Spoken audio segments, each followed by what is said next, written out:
Hello बच्चों, कैसे हो आप सभी। मैं आशा करता हूं कि आप सभी स्वस्थ होंगे, मस्त होंगे और आपकी पढ़ाई भी बहुत अच्छे तरीके से चल रही होगी। मेरे प्यारे बच्चों, आज की इस क्लास में मैं आपको सॉल्व कराने वाला हूं 2023 बायोलॉजी क्लास 12 के सेट नंबर 5 को, जिसका पेपर कोड है 348 सी के।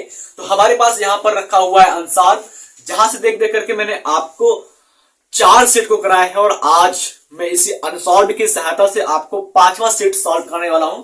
जैसे कि मैंने पिछले 3 सेट को दो पार्ट में आपको सॉल्व कराया है, ठीक उसी प्रकार से इस 5वें सेट को भी मैं आपको 2 पार्ट में सॉल्व कराऊंगा। पहले पार्ट में मैं जितने आपके एमसीक्यू क्वेश्चन यानी कि बहुविकल्पी प्रश्न है उसको बताऊंगा, फिर 1 नंबर के, कुछ 2 नंबर के और कुछ 3 नंबर के क्वेश्चन को मैं सॉल्व कराऊंगा। उसके बाद आपके जितने भी लघु उत्तरी, विस्तृत उत्तरी प्रश्न है मैं उसको सॉल्व कराऊंगा। चलिए आज की इस क्लास को शुरू करते हैं और जानते हैं कुछ महत्वपूर्ण बातें इस पेपर से संबंधित, कुछ महत्वपूर्ण क्वेश्चन को करते हैं जो आपको बोर्ड के एग्जाम में काफी ज्यादा हेल्प करने वाले। चलिए अगर हम बात करते हैं तो आपके प्रश्न पत्र में 3 घंटे 15 मिनट का आपको समय मिलता है। 15 मिनट आपको मिलता है प्रश्न पत्र पढ़ने के लिए और 3 घंटे आपको मिलता है पेपर को सॉल्व करने के लिए। ये आपको अच्छे तरीके से पता होगा। सबसे पहले अगर हम बात करते हैं तो आपके प्रश्न पत्र में जो कुल प्रश्नों की जो संख्या है वो आपके 9 है, यानी कि 9 प्रश्न है। जिसमें से पहले प्रश्न की बात करते हैं तो पहले प्रश्न में आपका बहुविकल्पी प्रश्न आता है। 4 क्वेश्चंस के अंदर आएंगे, क ख ग घ, A B C D 4 question आते हैं और चारों क्वेश्चन का आंसर मैं आपको बताने वाला हूं। तो चलिए शुरू करते हैं आज की इस क्लास को बहुविकल्पी प्रश्न के साथ। सबसे पहले अगर हम बात करते हैं तो यहां पर हम लिखेंगे प्रश्न उत्तर, ठीक है। प्रश्नोत्तर 1 का क, ठीक है। प्रश्न उत्तर 1 का क। आपका प्रश्न क्या है मैं वो आपको पढ़ करके सुना रहा हूं और आंसर आपको लिख करके मैं दिखा रहा हूं। चलिए अगर हम बात करते हैं, प्रश्न ये है कि कौन सा एंजाइम डीएनए को विशिष्ट स्थान पर काटता है। यानी कि ये पूछ रहा है एक एंजाइम का नाम बताइए जो डीएनए के किसी विशिष्ट स्थान से काट दो, ठीक है। ऑप्शन दिया गया है लाइगेज, एक्सोन्यूक्लियस, एंडोन्यूक्लियस, पॉलीमरेज। अब अगर हम बात करते हैं जो लाइगेज एंजाइम होता है भाई, वो डीएनए के 2 खंडों को आपस में जोड़ने का काम करता है। एक्सोन्यूक्लियस की बात करते हैं तो एक्सोन्यूक्लियस जो है आपका वो डीएनए के बाहरी खंडों को काटने का काम कर रहा है। एक्सो का मतलब ही होता है बाहर, बाहरी खंडों को काटने का काम करता है। एंडोन्यूक्लियस की बात करते हैं तो एंडोन्यूक्लियस डीएनए को विशेष स्थान पर अंदर की ओर से काटने का काम करता है। तीसरा क्या आपका अगला जो है वो है पॉलीमरेज ऑप्शन। पॉलीमरेज क्या करता है, डीएनए के जैसी ही इसकी कॉपी बनाने का काम करता है, ठीक है। डीएनए पॉलीमरेज डीएनए की कॉपी बनाएगा, आरएनए पॉलीमरेज आरएनए की कॉपी बनाने में हेल्प करता है। तो इस प्रकार से आपका जो आंसर है तीसरा एंडोन्यूक्लियस, ठीक है। आपका पहले प्रश्न उत्तर पहले का क का जो आंसर है वो है एंडोन्यूक्लियस। एंडोन्यूक्लियस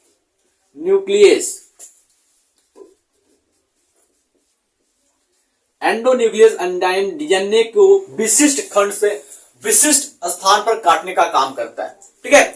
आगे अगर बात करते हैं क्वेश्चन नंबर 2 के, यानी कि प्रश्न उत्तर 1 के ख की बात करते हैं। प्रश्न उत्तर 1 के अगर मैं ख की बात करता हूं तो प्रश्न क्या है, एलेन के नियम के अनुसार ठंडी जलवायु में रहने वाले स्तनधारियों में सामान्यतः होते क्या। देखिए एलेन एक वैज्ञानिक है जिन्होंने एक नियम दिया। उस नियम के अनुसार जो ठंडे जलवायु में रहने वाले जीवधारी होते हैं या स्तनधारी होते हैं उनके क्या लक्षण होते हैं उसको ये पूछ रहा है। तो सबसे पहले मैं आपको एलेन का नियम ही पढ़ करके सुना देता हूं। देखिए एलेन क्या है, जो एलेन है उन्होंने जो नियम दिया था उसको हम आकार की अनुकूलन का नियम भी कहते हैं। क्यों? क्योंकि एलेन का जो नियम है वो आकार की अनुकूलन प्रदर्शित करता है। एलेन का नियम क्या करता है, आकार की अनुकूलन प्रदर्शित करता है। जीवों में यह अनुकूलन आनुवांशिक रूप से स्थिर तथा लंबी विकासीय यात्रा का परिमाण होता है। यानी कि एलेन के अनुसार क्या होता है, जो अनुकूलन होता है वो क्या होता है, अनुवांशिक होता है और लंबी विकासीय यात्रा का परिमाण होता है, यानी कि काफी लंबे समय तक चलता है।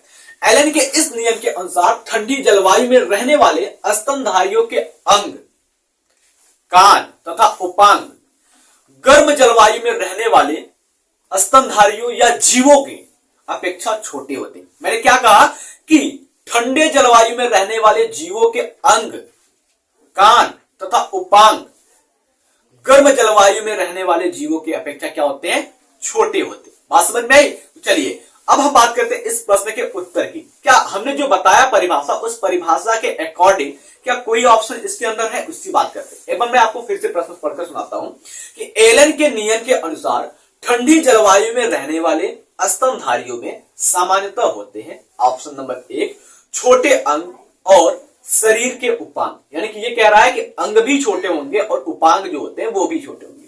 दूसरा, बड़े अंग और शरीर के उपांग, यानी कि अंग भी बड़ा होगा, शरीर के उपांग भी बड़े होंगे। तीसरा कह रहा है छोटा शरीर का आकार, यानी कि शरीर का जो आकार होता है वो छोटा होता है। ठीक है।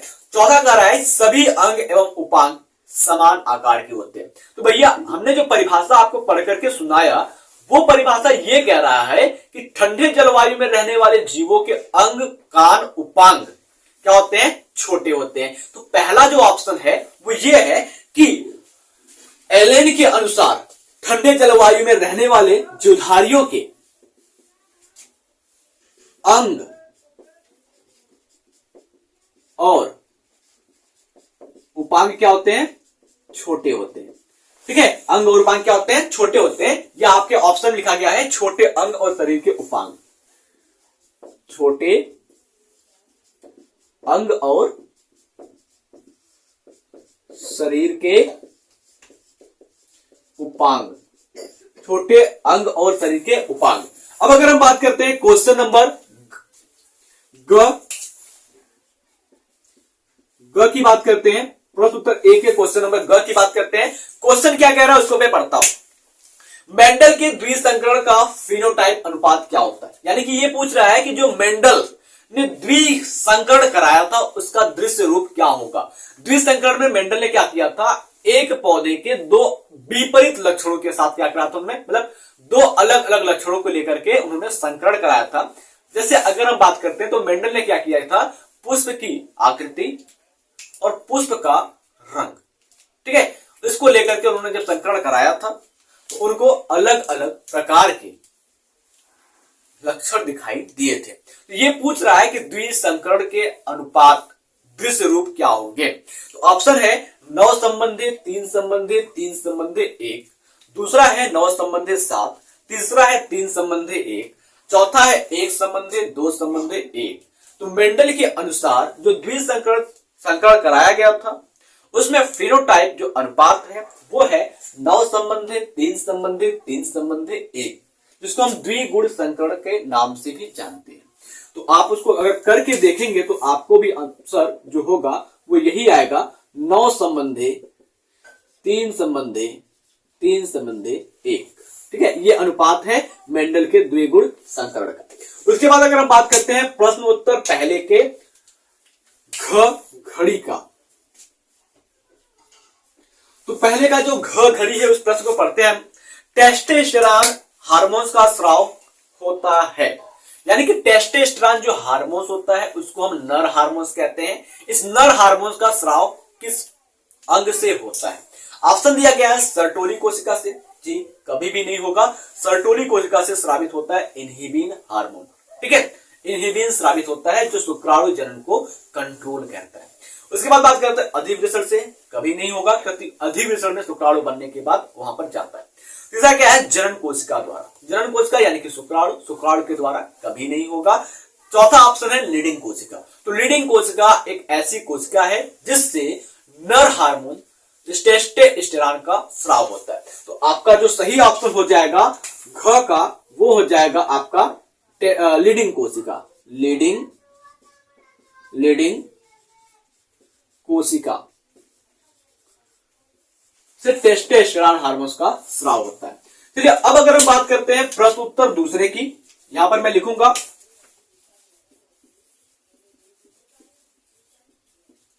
प्रश्न उत्तर 2। तो जैसा कि हमने हर पेपर में बताया आपको कि प्रश्न उत्तर 2 में भी 5 क्वेश्चन है, क ख ग घ अंग कि उसी प्रकार से आज के भी आपके प्रश्न पत्र में प्रश्न उत्तर 2 में 5 क्वेश्चन है। पहला है ZIFT और MTP का पूरा नाम लिखना है। क्या है आपका ZIFT और MTP का पूरा नाम पूरा नाम। ZIFT और MTP का पूरा नाम क्या है भाई, इसको मैं बताता हूं आपको। देखिए ZIFT की बात करते हैं तो zygote intra fallopian transfer. MTP का होता है मेडिकल टर्मिनेशन ऑफ प्रेगनेंसी। तो मैं आपको लिख करके दिखाता हूं ZIFT,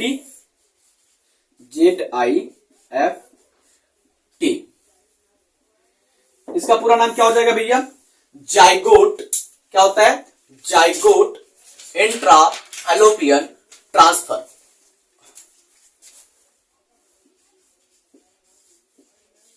zygote intra fallopian transfer, intra fallopian transfer. Spelling थोड़ा सा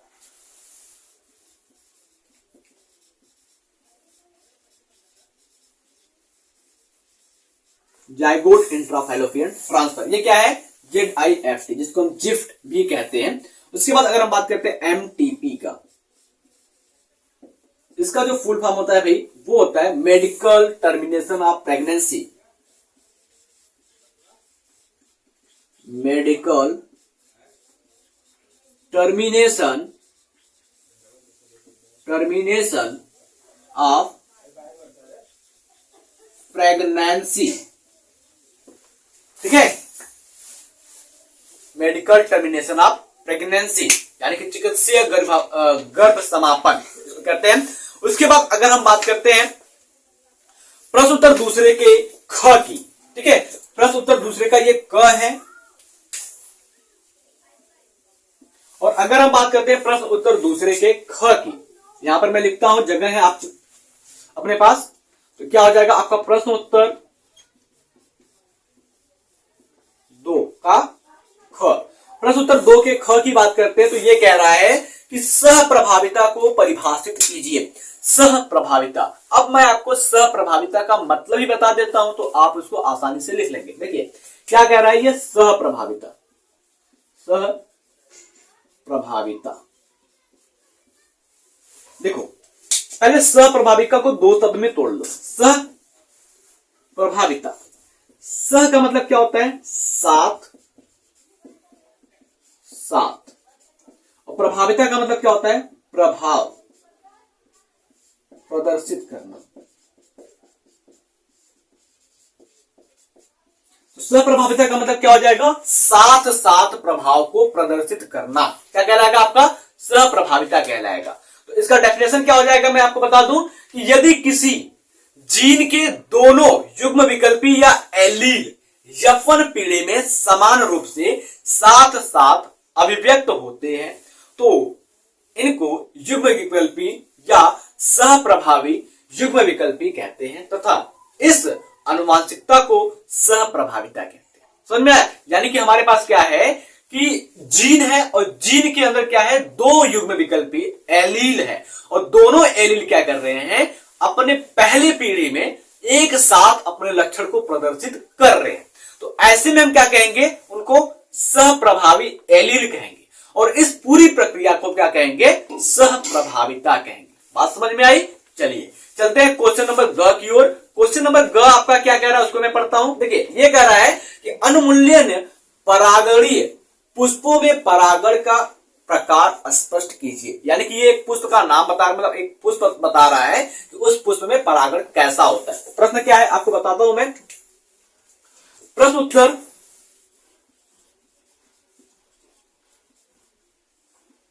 दूसरे का ग, ये क्या कह रहा है, अनुन्मिल्य परागणीय पुष्प,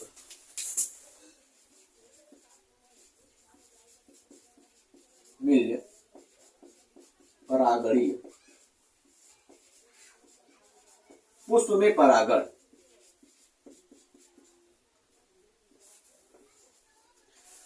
अब इस प्रकार के जो पुष्प में परागण होता है वो कैसा होता है, तो ये होता है स्वपरागण। क्यों? क्योंकि जो इनके परागकोश होते हैं ना, बिना परिपक्व हुए ही फट जाते हैं, बिना परिपक्व हुए ही फट जाते हैं, जिससे परागकण क्या होता है, वही नजदीक वाले पुष्प के वर्तिकाग्र पर गिर जाता है।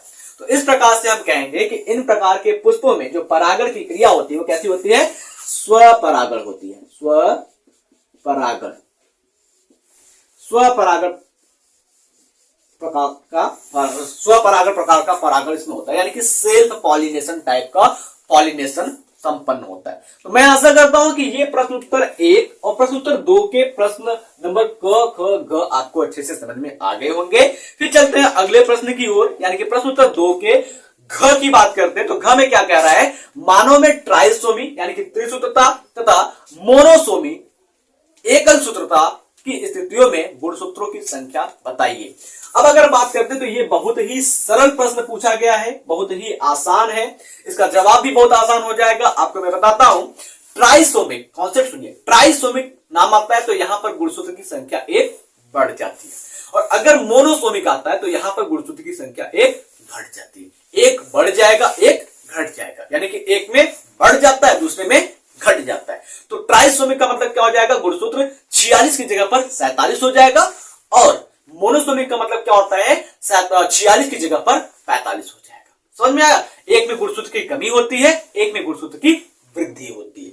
चलिए तो आप इसको नोट कीजिए, फिर मैं आपको ट्राइसोमिक और मोनोसोमिक के बारे में बताता हूं। नीचे मैं लिखता हूं, नीचे जगह है, तो यहां पर बात करते हैं प्रश्न उत्तर दूसरे के घ की। प्रश्नोत्तर दूसरे का घ, ये कह रहा है कि ट्राइसोमिक और मोनोसोमिक में गुणसूत्र की संख्या, ठीक है, या स्थितियों में गुणसूत्र की संख्या बात कर रहा हूं। तो ट्राइसोमिक की बात करता हूं मैं, ट्राइसोमिक जिसको हम कहते हैं त्रिसूत्रता, त्रिसूत्रता में गुणसूत्र की संख्या कितनी होती है, में गुणसूत्र की संख्या, और मोनोसोमिक, मोनोसोमिक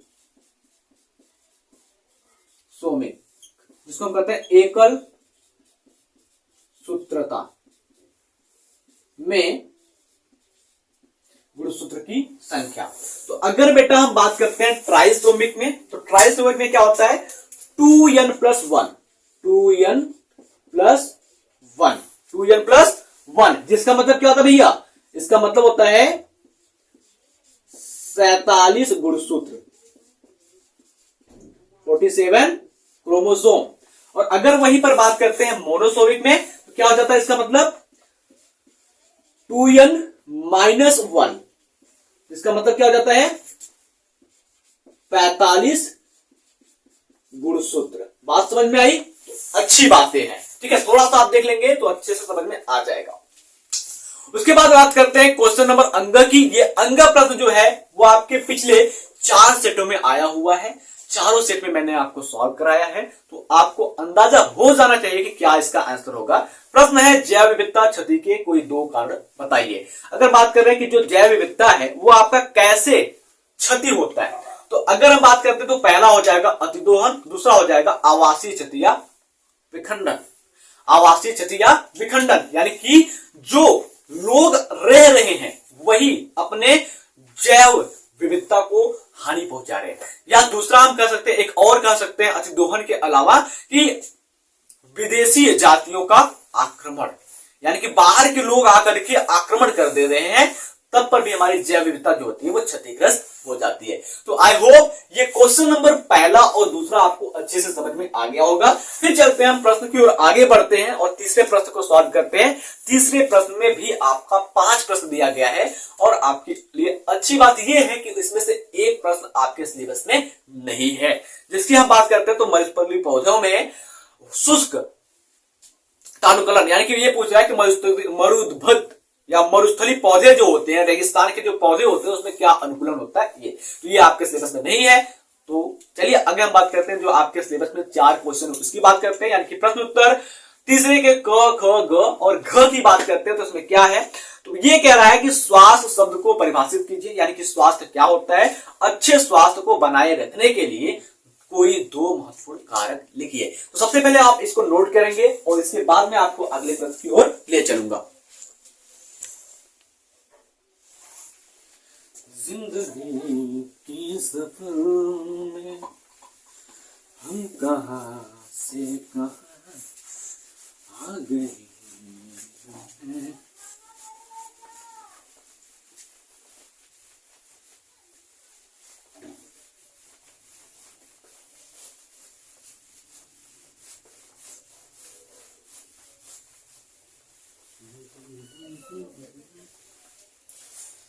चलिए चलते हैं हम प्रश्न उत्तर 3 की ओर।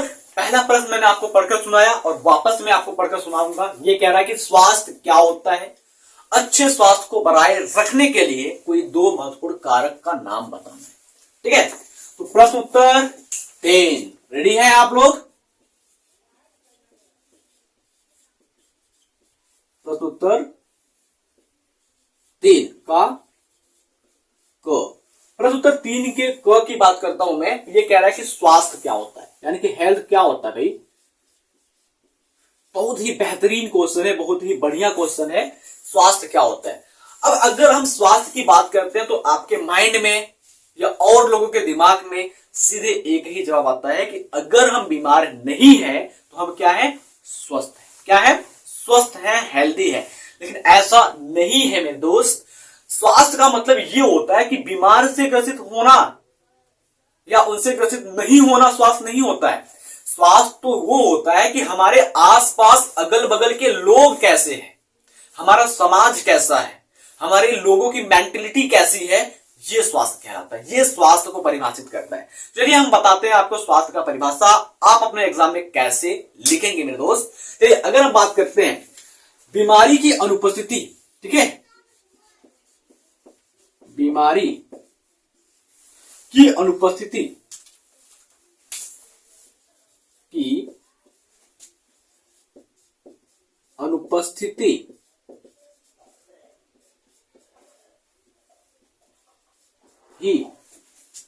स्वास्थ्य,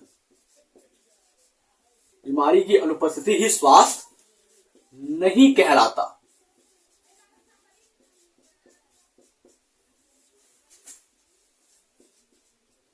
स्वास्थ्य का सही अर्थ, स्वास्थ्य का सही अर्थ, स्वास्थ्य का सही अर्थ होता है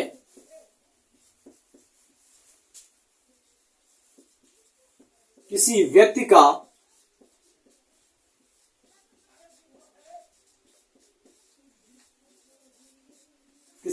का शारीरिक,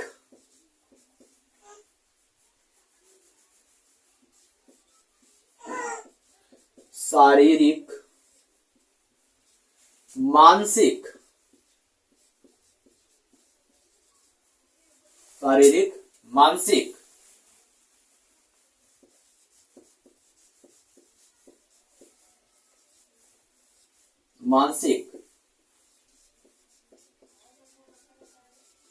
सामाजिक तथा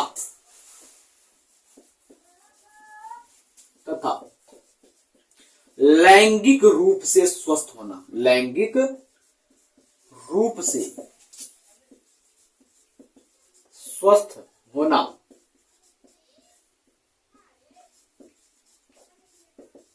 स्वास्थ्य कहलाता है। मेरे दोस्त आपको स्वास्थ्य का मतलब समझ में आ गया होगा। कोई भी इंसान, चाहे मैं हूं, चाहे आप हो, चाहे आपका दोस्त हो, चाहे आपकी गर्लफ्रेंड हो, चाहे आपकी बीवी हो, कोई भी हो, वो अगर शारीरिक रूप से, मानसिक रूप से, सामाजिक रूप से और लैंगिक रूप से स्वस्थ है तो वो क्या कहलाएगा? स्वस्थ कहलाएगा। समझ में आया? अब कहेंगे सर जी ये मानसिक रूप से स्वस्थ होने का मतलब क्या है? भाई मानसिक रूप से आप शरीर से फिट हैं, अच्छे खासे हिस्ट पुष्ट दिखाई दे रहे हैं, लेकिन आपके दिमाग में क्या चल रहा है कि हमने अपने दोस्त को पैसा दिया था, वो साला कब देगा?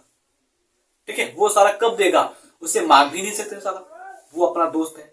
लगता है साला पैसा नहीं देगा तो क्या करे? उस पर ब्याज लगा दे, या मुझे फलाना ने मारा था और वो कहीं रास्ते में मिलेगा तो उसको हम मारेंगे। तो ये है आपकी मानसिक बीमारी जो आप सोच रहे हो। बहुत सारे लोग ओवर थिंकिंग करते हैं, यानी कि जितना होता नहीं उससे ज्यादा सोच लेते हैं और सोच करके अपना मूड खराब कर लेते हैं। तो भाई ये है मानसिक बीमारी। दूसरी बात, अगर हम सामाजिक बीमारी की बात करते हैं, सामाजिक बीमारी क्या होता है? सामाजिक अस्वस्थता क्या होता है? हम ऐसे समाज में रह रहे हैं जहां पर लोगों की जो सोच है वो नकारात्मक है। सोच क्या है? नकारात्मक है। और उस नकारात्मक सोच वाले लोगों के साथ रह करके हमारी भी सोच क्या हो जा रही है? एकदम से नकारात्मक, घटिया किस्म की हो जा रही है। अब कहेंगे सर जी ये हमारा लैंगिक रूप से क्या है? लैंगिक रूप से स्वास्थ्य ये होता है भाई एक ही समाज में लड़का और लड़की दोनों रह रहे हैं, तो कुछ लोगों की सोच ये होती है कि भाई लड़का है तो ये बाहर जा करके अच्छा काम करेगा, पैसा कमाएगा, हमको लाएगा, हमारा जीवन यापन करेगा। तो ये जो सोच है वो लड़कियों के लिए भी होना चाहिए कि लड़कियां भी आज के जमाने में बहुत आगे आगे बढ़ चढ़ के कार्यभार कर रही हैं और अपने पैरों पर खड़ी हो रही है, ऐसा सोच होना चाहिए। तो इस प्रकार से अगर हम करते हैं तो जो स्वास्थ्य होता है सही मायने में वो होता है किसी भी व्यक्ति का सामाजिक, शारीरिक और मानसिक रूप से तथा लैंगिक रूप से स्वस्थ रहना ही स्वास्थ्य कहलाता है। अब ये पूछ रहा है कि स्वास्थ्य, अच्छे स्वास्थ्य के लिए कोई दो महत्वपूर्ण कारक की बात करते हैं। तो अच्छे स्वास्थ्य के लिए पहला महत्वपूर्ण कारक हो जाएगा आपका पौष्टिक आहार। क्या होता है? पौष्टिक आहार, संतुलित आहार, व्यक्तिगत परिवेश की स्वच्छता का आवश्यकता, यानी कि बात कर रहे हैं। दूसरा, अगर हम बात करते हैं अच्छे स्वास्थ्य के लिए क्या क्या आवश्यक होते हैं, लिखेंगे हम अच्छे स्वास्थ्य के लिए, अच्छे स्वास्थ्य के लिए संतुलित एवं पौष्टिक आहार, संतुलित एवं पौष्टिक आहार,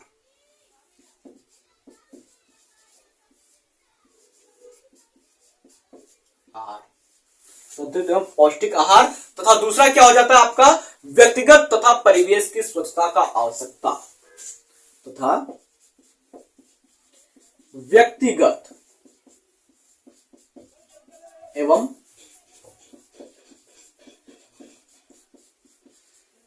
परिवेश की स्वच्छता का आवश्यकता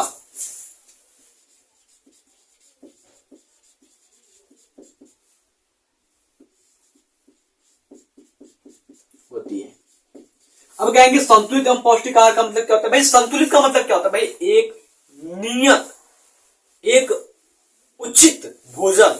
जैसे आप कहीं बारात में गए, मिल रहा है फ्री का गुलाब जामुन, आप चापे जा रहे हैं और वहां बारात से गुलाब जामुन चाप कर आए और घर से निकाले जा रहे हैं, उल्टी कर रहे हैं, आपको दस्त होने लगी, तो ये क्या है? आपकी बीमारी हो जाएगी भाई। आपकी थोड़ी देर की जो फ्री वाला गुलाब जामुन खाए थे वो आपका पैसों के साथ, दवा के साथ निकल रहा है, ठीक है।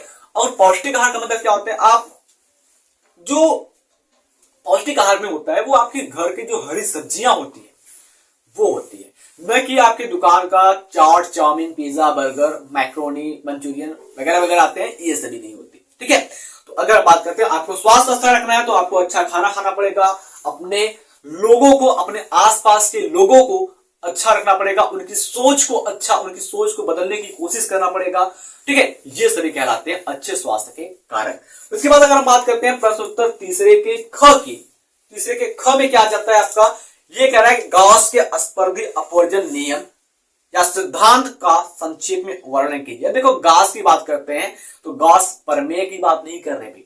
गॉस प्रमेय तो आपका फिजिक्स या केमिस्ट्री में होगा, लेकिन अगर हम गॉस की बात करें तो एक साइंटिस्ट हैं जो कि बायोलॉजी के अंदर अपने नियम और सिद्धांत को देते हैं, उनके सिद्धांत और नियम को बांटना है। अब ये गॉस क्या कह रहे हैं कि अगर हम बात कर रहे हैं दो जातियां हैं, ठीक है, दो जातियां हैं और वो एक ही स्थान पर रह रही है, जहां पर क्या है जो संसाधन है वो सीमित है, संसाधन क्या है? सीमित है। तो उन दोनों जातियों के बीच क्या होगा? स्पर्धा होगा, संघर्ष होगा उस संसाधन को उपयोग करने के लिए, जिसमें से एक जाति उस संसाधन का उपयोग कर पाएगी और दूसरी जाति संसाधन का उपयोग नहीं कर पाएगी। और ऐसे में क्या होता है, जो जाति संसाधन का उपयोग कर पाती है वो आगे लंबे समय तक चलती है और जो जाति संसाधन का उपयोग नहीं कर पाती है वो विलुप्त हो जाती है, समाप्त हो जाती है। बात समझ में आई? चलिए अब बात करते हैं इसको आप कैसे लिखेंगे अपने भाषा में एग्जाम के अंदर। तो फटाक से आप इसको नोट कीजिए, फिर हम चलते हैं अगले पॉइंट की ओर, गॉस के सिद्धांत और नियम की ओर। देखो गॉस के स्पर्धी अपवर्जन का सिद्धांत या नियम आपको लिखना है। अब अगर हम बात करते हैं बेटा, यहां पर एक पॉइंट आया है आपका, यह है स्पर्धी। स्पर्धी का मतलब क्या होता है इसको पहले समझ लीजिए। स्पर्धी का मतलब क्या होता है? आपका कंपटीटर, यानी कि आपके साथ कंपटीट करने वाला, संघर्ष करने वाला, आपके साथ कोई दूसरा हो या आपसे लड़ने वाला जो हो, आपका हिस्सेदार जो होता है उसको हम अस्पर्धी कहते हैं। ठीक है, और स्पर्धा का मतलब होता है संघर्ष, और स्पर्धी का मतलब होता है संघर्ष करने वाला। यानी कि स्पर्धी का मतलब क्या हो जाता है भैया? संघर्ष करने वाला। सफलता का मूल मंत्र संघर्ष होता है भाई। स्पर्धी का मतलब क्या होता है? संघर्ष करने वाला। जो संघर्ष करेगा वो लक्ष्य की प्राप्ति करेगा। वही नियम है आपके गॉस के नियम में। भाई पढ़िए, आपको अपने आप मोटिवेशन मिल जाएगा। देखिए, गॉस के स्पर्धी अपवर्जन सिद्धांत के अनुसार कोई भी दो जातियां एक ही निकेत के असीमित अवधि, मतलब अब बात कर रहे हैं गॉस के स्पर्धी अपवर्जन सिद्धांत के अनुसार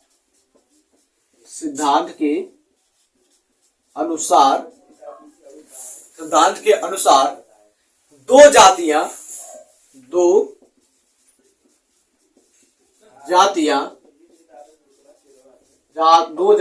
एक ही निकेत में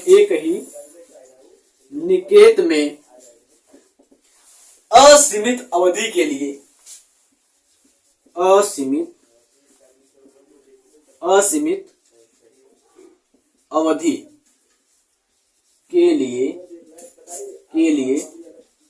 नहीं रह सकती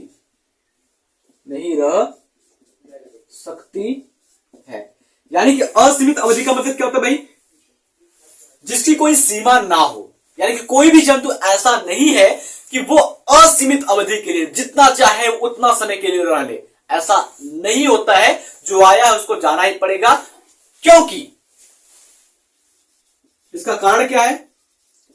क्योंकि समीक्षाकारी संसाधन समान भी होते हैं।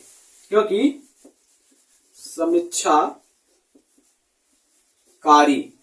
या समीक्षक संसाधन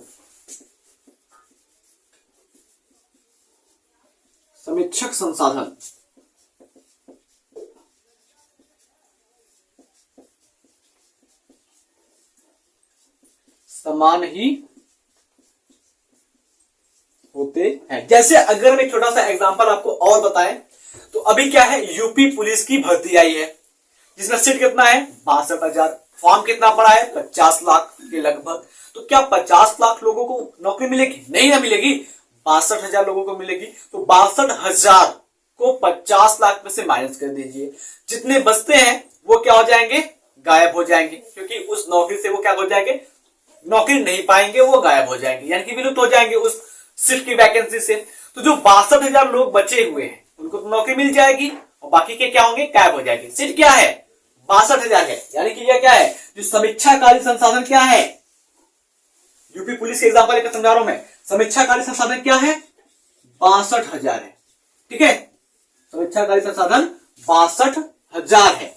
लेकिन अगर हम बात करते हैं स्पर्धी के सिद्धांत के अनुसार दो जातियों का मतलब क्या करते हैं हम यहां पर? 50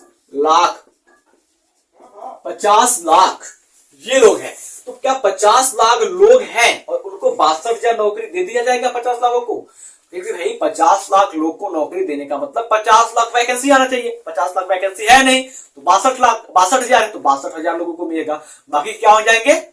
चले जाएंगे किसी और नौकरी की तैयारी करने के लिए या वेट करेंगे अगले वैकेंसी आने तक। इतनी बातें समझ में आई? चलिए अगले पॉइंट की हम बात करते हैं। तो ये क्वेश्चन नंबर ग की बात करते हैं, प्रश्नोत्तर घ 3 में ये कह रहा है कि युग्म विकल्पी एलील को परिभाषित कीजिए, उदाहरण के साथ बहुविकल्पता पर टिप्पणी लिखिए। यानी कि कह रहा है कि युग्म विकल्पी क्या होता है इसे बताइए और इसका उदाहरण लिखिए। साथ ही साथ आपको बताना है कि बहुविकल्पता क्या होता है। ठीक है, तो फटाफट आप इसको नोट कीजिए। फिर चलते हैं अगले पॉइंट की ओर, आपको समझाते हैं। चलिए अगर हम बात करते हैं युग्म विकल्पी की और बहुविकल्पिता की बात करते हैं। देखो युग्म विकल्पी में क्या होता है? जो एक एलील होता है ना वो कई लक्षणों को प्रदर्शित कर सकता है। लेकिन अगर हम बात करते हैं बहुविकल्पता की तो यहां पर एक लक्षण को प्रदर्शित करने के लिए बहुत सारे एलील की आवश्यकता पड़ती है। समझ में आया? बहुत सारे प्रकार के एलील की आवश्यकता पड़ती है, युग्मकों की आवश्यकता पड़ती है। समझ में आया? तो अगर हम बात करते हैं कैसे लिखेंगे आप अपने परीक्षा में, देखो जो आपका युग्म विकल्पी होता है इसको हम एलिलोमार्फ के नाम से भी जानते हैं या एलील के नाम से जानते हैं। इसे एलिलोमार्फ, एलिलोमार्फ कैसे बताऊं मैं इसको, ऐसे लिख देता हूं, एलिलोमार्फ।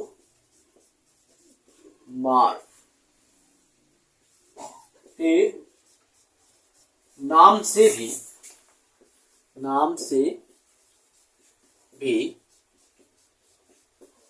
जानते हैं, एलिलोमार्फ के नाम से भी क्या करते हैं, जानते हैं। समझ में आया? अब क्या हो जाएगा कि इसमें एलील किसी भी कारक अथवा जीन के दो या दो से अधिक विकल्प रूप होते हैं। इसमें एलील, जिसको क्या कहते हैं हम, कारक, एलील कारक, जीन के दो या दो से अधिक विकल्प रूप होते हैं। जीन के दो या दो से अधिक विकल्प रूप होते हैं। बात समझ में भाई? चलो आगे हम बात करते हैं, उदाहरण में बात करते हैं। उदाहरण में क्या हो जाएगा, उदाहरण में आपका ये हो जाएगा कि मटर के पौधे में बीज की आकृति प्रदान करने के लिए जीनों के दो विकल्पी रूप हो सकते हैं। मटर के पौधों में बीज को आकृति प्रदान करने के लिए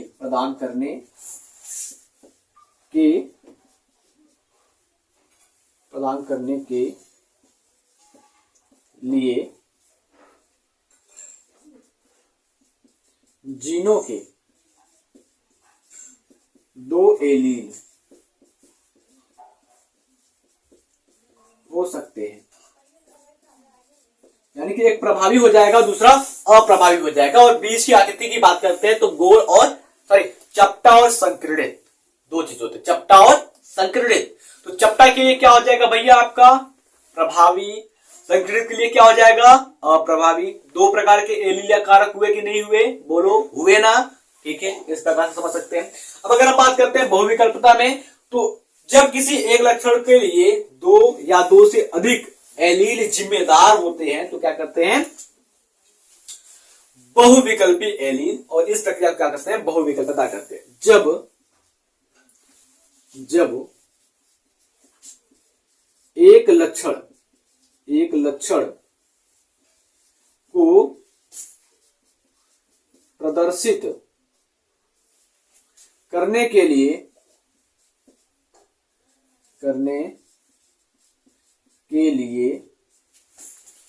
दो या दो से अधिक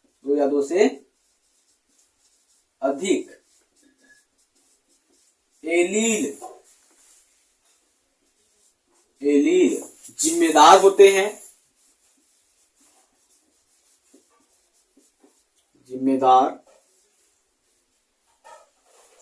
हैं, तो उस एलील को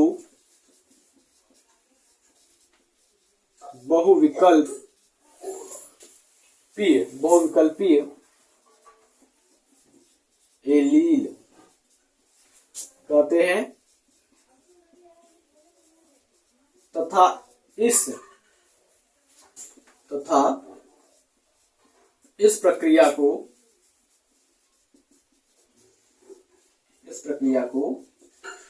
बहुविकल्पता कहते हैं। बहुविकल्पता।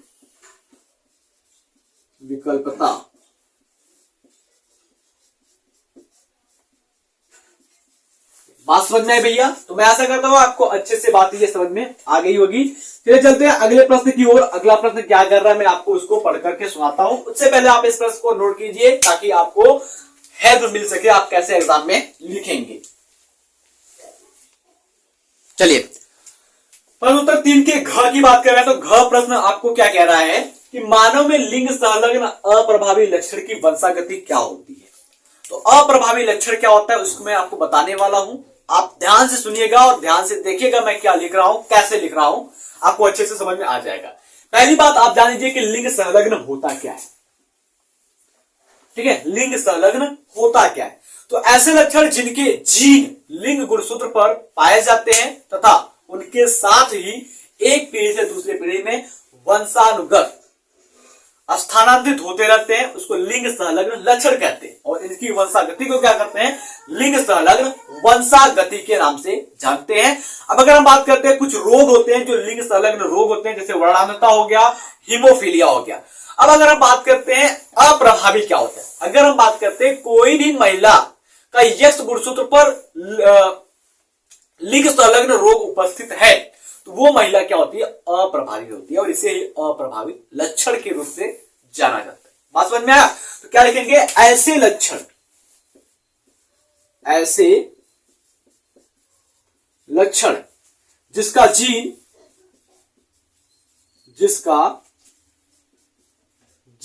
ऐसे लक्षण जिसका जीन लिंग गुणसूत्र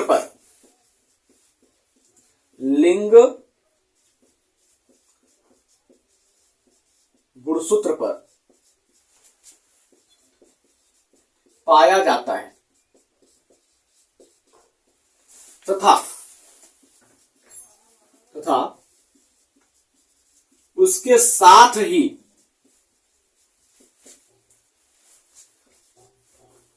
पीढ़ी दर पीढ़ी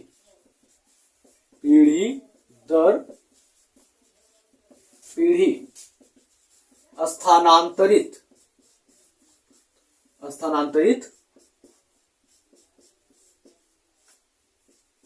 होता है,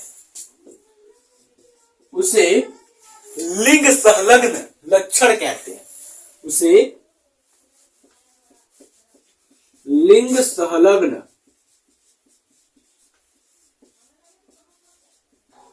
लक्षण कहते हैं। लिंग संलग्न लक्षण कहते हैं तथा इसकी वंशागति को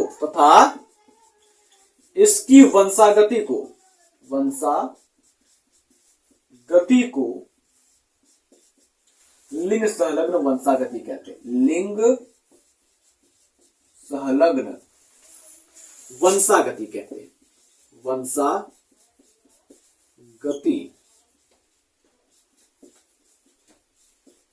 कहते हैं। अब अगर हम बात करते हैं, कुछ लिंग संलग्न रोग होते हैं जो अप्रभावी लक्षण को प्रदर्शित करते हैं। अगर हम बात करते हैं लिंग संलग्न रोग की, लिंग संलग्न रोग की, तो लिंग संलग्न रोग में दो प्रमुख रोग हैं। आपके कौन कौन से हैं वो भी मैं लिख देता हूं। हीमोफीलिया,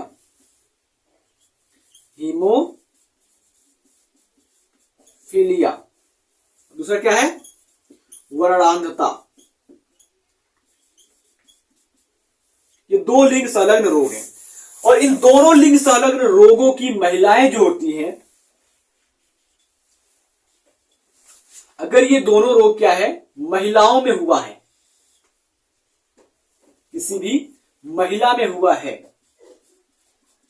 तो महिला का जो लक्षण होगा वो क्या होगा? अप्रभावी होगा। महिला का लक्षण कैसा होगा? महिला में क्या होगा? लक्षण, लिंग संलग्न रोग का जो लक्षण होता है क्या होता है? अप्रभावी होता है। लिंग संलग्न रोग का लक्षण अप्रभावी होता है। बात समझ में आई कि लिंग संलग्न के अप्रभावी लक्षण की वंशागति। जैसे अगर हम एग्जाम्पल में बात करते हैं, कोई महिला है वो हीमोफीलिया रोग से ग्रसित है, मादा, यहां पर मैं आपको बताता हूं, और ये नर। मादा क्या है? हीमोफीलिया रोग से ग्रसित है ना। तो भैया मादा कभी हीमोफीलिया रोग से ग्रसित नहीं होती, ग्रसित होता है नर। यानी कि हम बात करेंगे, कोई नर है जो हीमोफीलिया रोग से क्या है? ग्रसित है। इस प्रकार से मैं लिखता हूं। और जो आपके लिंग संलग्न रोग होते हैं वो यक्ष गुणसूत्र पर होते हैं। तो ये भैया यक्ष वाला है जो कि हीमोफीलिया वाला है, और ये क्या है? वाई है जो कि सामान्य है। और क्या है, ये मादा है। दोनों के युग्मक हम निकाल रहे हैं, दोनों क्या कर रहे हैं, युग्मक हम निकाल रहे हैं। अब युग्मक निकालने की बात क्या करेंगे, यक्स और ये एक्स हो गया, और ये जो नर है इसका वाई, और ये हीमोफीलिया वाला एक्स हो जाएगा। दोनों के बीच अगर हम संकरण कराते हैं बच्चा, ये क्या हो जाएगा आपका, यक्स हीमोफीलिया और ये एक्स, और ये वाला क्या हो जाएगा आपका, इस प्रकार से, सॉरी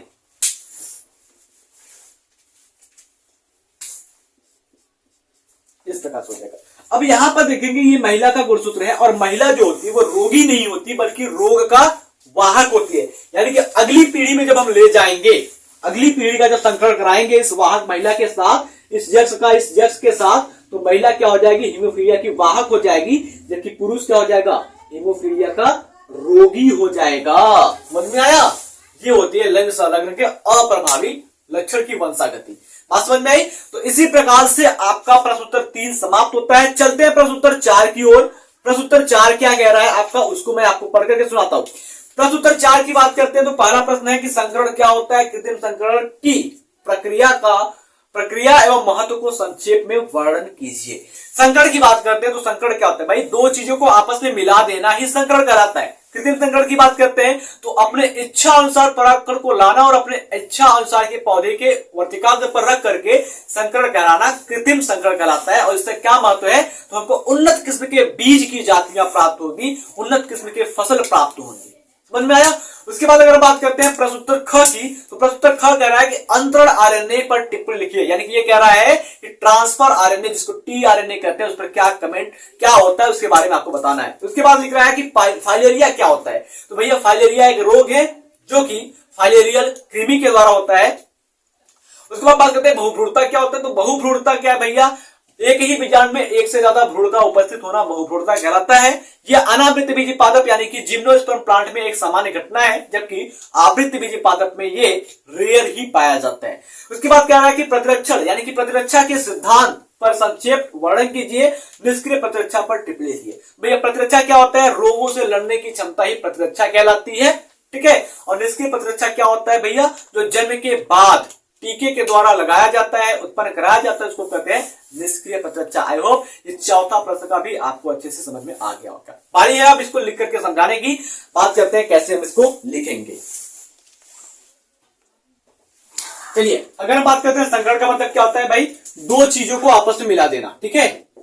दो चीजों को आपस में मिला देना ही क्या कहलाता है, संकरण कहलाता है। कृत्रिम संकरण की बात करते हैं तो कृत्रिम संकरण वांछित परागकण से नए पौधे के उत्पादन को संदर्भित करता है। यानी कि बात करें कि एक अपने इच्छा अनुसार के परागकण को लाएंगे, किसी पुष्प के वर्तिकाग्र पर रख देंगे और इस प्रकार से क्या होगा, हम जिस प्रकार के पौधे को चाहते थे उस प्रकार के पौधे को पालेंगे। कृत्रिम संकरण का प्रयोग करने वाले सबसे पहले वैज्ञानिक ग्रेगर जॉन मेंडल है, जिन्होंने अनुवांशिकता के नियम को दिया था और उन्हें अनुवांशिकता का जनक माना जाता है। अब अगर हम बात करते हैं तो कृत्रिम संकरण होता है, इसमें क्या करते हैं, परागकण को हम हाथ से लाते हैं और हाथ से लाने के बाद निषेचन के लिए उपयोग करते हैं। अब अगर हम बात करते हैं जो कृत्रिम संकरण है, ये केवल और केवल उभयलिंगी पुष्पों वाले पौधों में विपुंसन प्रक्रिया उभयलिंगी पुष्पों में हो सकता है। यानी कि जिसमें नर और मादा दोनों पाए जाते हैं उसमें हो सकता है।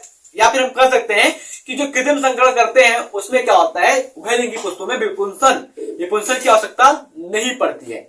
यानी कि बात करते हैं उदाहरण आपका उभयलिंगी पौधा में आ जाता है पपीता यानी कि पपाया आ जाता है। उसके बाद मैं अगर बात करता हूं तो आपको मैंने अंतरण आरएनए बता दिया है। अंतरण आरएनए में क्या होता है भैया, टीआरएनए होता है। टीआरएनए एमआरएनए और राइबोसोम के बीच में उपस्थित होता है जो प्रोटीन संश्लेषण में मदद करता है। उसके बाद बात करते हैं आपको फाइलेरिया क्या है। तो भैया फाइलेरिया एक रोग है, फाइलेरियासिस कृमि के द्वारा होता है, ठीक है। उसके बाद बात करते हैं बहुभ्रूणता। तो एक बीजाणु में बहुत सारे भ्रूण का उपस्थित होना बहुभ्रूणता कहलाता है, यानी कि पॉलीएम्ब्रियोनिक के नाम से जाना जाता है। प्रतिरक्षा रोग से लड़ने की क्षमता प्रतिरक्षा कहलाती है। निष्क्रिय प्रतिरक्षा के पास स्मृति की क्षमता पाई जाती है, यानी कि वो एक बार जिस रोग से लड़ लिया है वापस से उस रोग को लड़ने के लिए उसके पास क्षमता पाई जाती है। कि निष्क्रिय प्रतिरक्षा जो होती है वो जन्म के बाद टीके के द्वारा लगाई जाती है और यह एक अविशिष्ट प्रतिरक्षा होता है। समझ में? मिलते हैं आपसे अगले क्लास में, तब तक के लिए जय हिंद जय भारत।